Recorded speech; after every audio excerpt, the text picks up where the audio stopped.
Deusa louca, feiticeira, tudo bem por aí?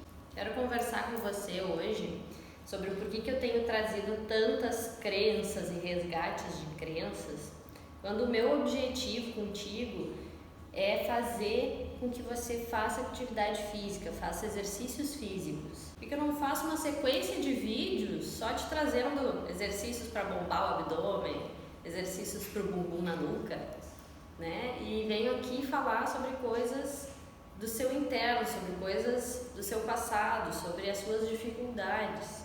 Por que eu tenho te orientado a olhar para dentro? Por que eu primeiro tenho te orientado a olhar para si mesma, para tentar entender por que a atividade física nunca conseguiu fazer parte da tua vida? E é justamente porque eu quero que você consiga, porque eu quero que a atividade física faça parte do seu dia a dia a partir de agora. E para que a gente faça coisas diferentes, para que a gente crie novos hábitos, novas conexões neurais, é preciso entender o que me impede de ser quem eu sou. O que me impede de construir a vida que eu quero, de chegar aonde eu quero chegar? O que me impede de fazer isso? E eu espero que esteja bem claro que eu não venho aqui só tentando vender o meu produto, vender o meu negócio. Eu venho aqui como mulher, como profissional de saúde que se preocupa em fazer as mulheres entenderem que elas precisam cuidar de si mesmas, que elas precisam cuidar da sua saúde. Então eu quero que você hoje, junto comigo, revisite algumas memórias do passado para que a gente encontre as suas crenças mais antigas sobre atividades e exercícios físicos. E o meu pedido vai ser para que você pense nisso com amor, com paciência, com respeito com o seu passado, entendendo que as ferramentas e o conhecimento que nós tínhamos antigamente, nossos cuidadores, nossos pais tinham antigamente, não são as mesmas de hoje. É preciso entender muitas vezes que sob aquelas mesmas condições, talvez teríamos as mesmas respostas, as mesmas atitudes. Então olhe para o seu passado com amor, com gratidão. Então agora junto comigo, vamos lembrar lá da sua infância. Faz um esforcinho para tentar lembrar quais eram as brincadeiras e as atividades que você amava fazer. Que enquanto você fazia, era difícil querer parar, era difícil te tirar daquela brincadeira, você não queria mais parar de brincar com aquilo. Eu vou te dar o meu exemplo, que é também para te contar um pouco mais da minha história. Eu sou a filha mais nova de 4 filhos, eu tenho um irmão e 2 irmãs. A minha mãe, quando a minha terceira irmã nasceu, ela decidiu que ela abriria a mão da profissão dela para ficar em casa cuidando dos filhos e da casa. No início da minha infância e por boa parte da minha infância, eu ficava sozinha em casa com a minha mãe pelo período da manhã. Meu pai estava trabalhando e meus irmãos estavam na escola. Nós morávamos num condomínio de apartamentos, então eu sou guria de apartamento. Mas apesar disso, nesse período da manhã era quando a minha mãe utilizava o tempo dela para lavar roupa, para fazer o almoço, e por isso ela me deixava mais livre. Ela deixava eu descer, né, ir para o pátio do condomínio para brincar. Então eu tive uma infância de brincadeiras muito livres. Não tinha nenhum adulto supervisionando, não tinha nenhum adulto interferindo na brincadeira com que eu brincava com as minhas amigas.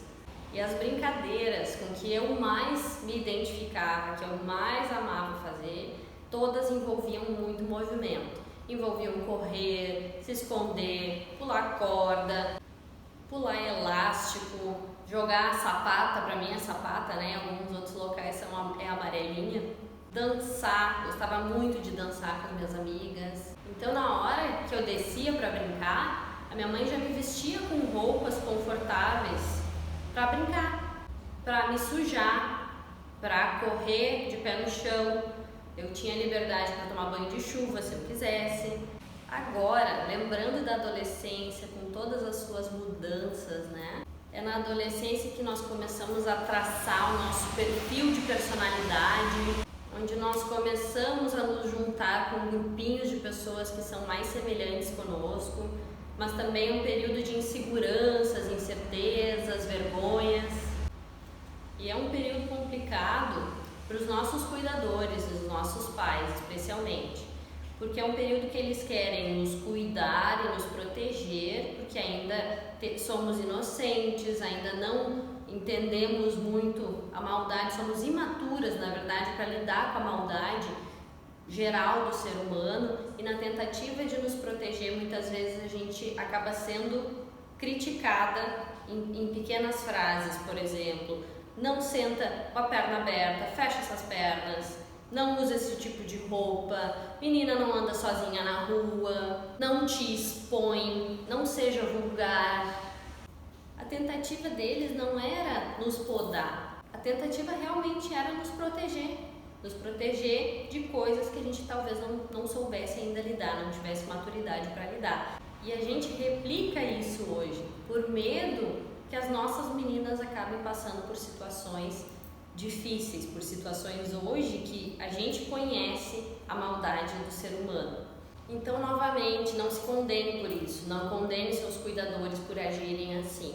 Muitas vezes eram as ferramentas que eles tinham, era o conhecimento que eles tinham, e muitas vezes é o conhecimento que a gente tem ou o que a gente faz, por exemplo, né? Vimos e estamos repetindo.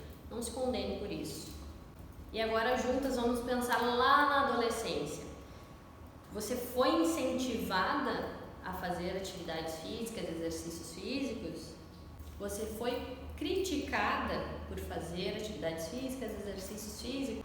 Você ouviu críticas como, por exemplo, nem parece uma menina, chega em casa toda suja, toda suada, se comportando que nem um guri. Jogar bola é coisa de guri, não é coisa para menina. Menina deve ser delicada, deve ser comportada. E se você foi incentivada, qual era o objetivo do incentivo que você recebeu? O incentivo era: vai fazer sim exercício físico para emagrecer, vai fazer exercício para deixar de ser preguiçosa, ou vai fazer exercício porque faz bem para sua saúde. Qual foi o seu incentivo na adolescência, se houve incentivo? E de novo eu vou te contar um pouquinho da minha experiência, da minha história. Eu me conectei na adolescência com amigas que gostavam muito de jogar handball e de dançar. Eram coisas que a gente gostava muito de fazer. Nós éramos bastante ativas. Nós éramos também muito vaidosas. Gostávamos de cabelos compridos, de roupas bacanas, que na época, né, eram bacanas, agora já não são mais tanto.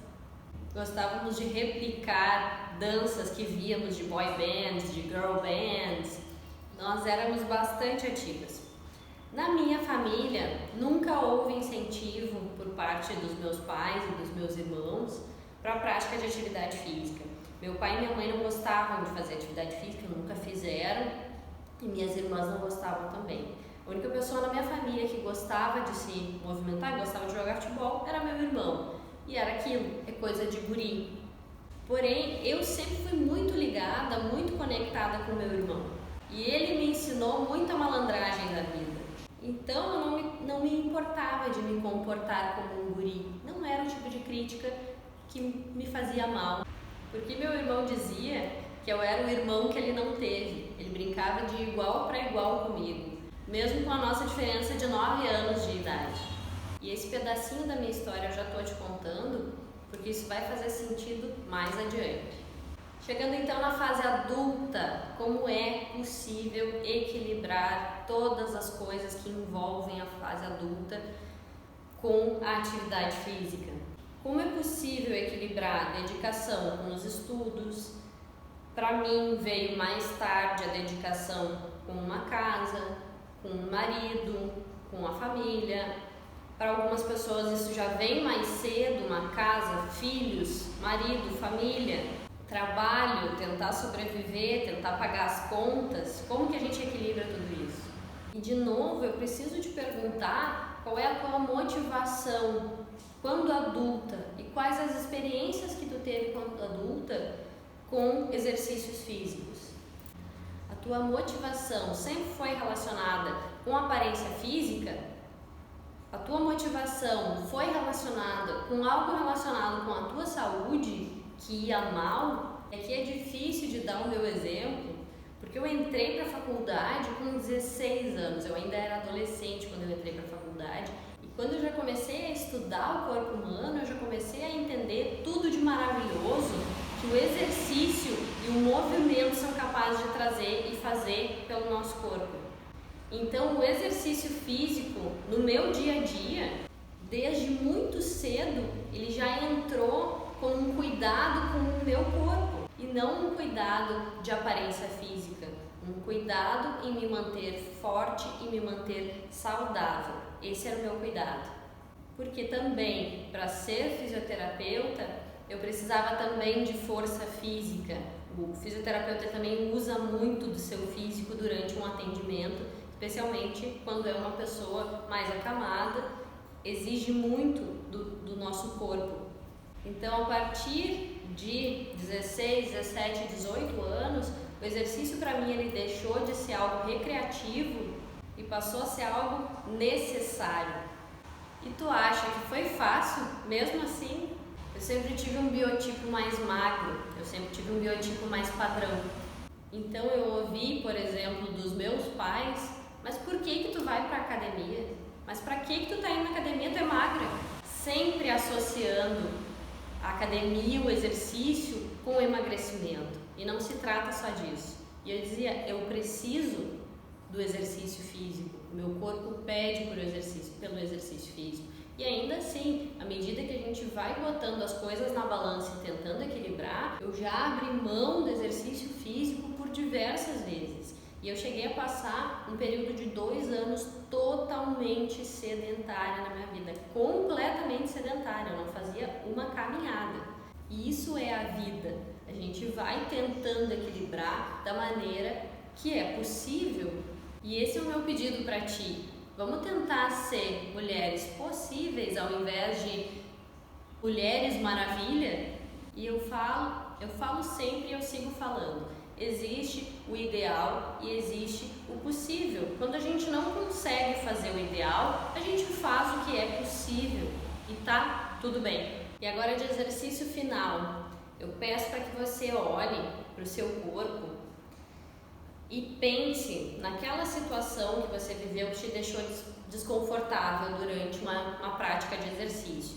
Quando você chegou lá na academia e começou a se comparar e se sentiu inferior, onde que isso doeu? Doeu aqui? Doeu no peito? Você se sentiu mal? Você se sentiu pequena por não ter a aparência que outras pessoas tinham, por não conseguir fazer as mesmas coisas que as outras pessoas estavam fazendo? Você se sentiu menos por isso? Foi isso que aconteceu? Ou foi diferente? Pense na sua experiência e onde que isso doeu em ti. Agora vamos imaginar um outro cenário. Vamos imaginar que quem chega para você contando essa história, essa aí que você lembrou, é a sua melhor amiga. O que você faz? Você critica ela ou você acolhe? Então agora, acolha. Acolha, diga que foi necessário passar por isso para você se tornar hoje a mulher que você é. Agora pense no que você gostaria de alcançar, pensando em exercícios físicos. Você gostaria de manter um exercício físico de forma constante na sua vida? Por que você gostaria de fazer isso? Você quer mais adiante olhar para o seu corpo e se sentir bem? Você quer sentir o seu corpo mais forte? Você quer sentir o pulsar da vida aqui dentro? O que você quer com esse exercício? Qual o seu objetivo com esse exercício? E agora pensa nisso, foca lá no que você gostaria de ter e traz essa mulher para cá também. Essa mulher que já alcançou tudo isso, essa mulher que é capaz. Ela está te dando permissão para que você alcance isso. Traz ela para cá. Leve ela contigo. Você é capaz. O movimento, ele cura. E o movimento é para todos. Obrigada por me acompanhar até aqui. Um beijo e até a próxima.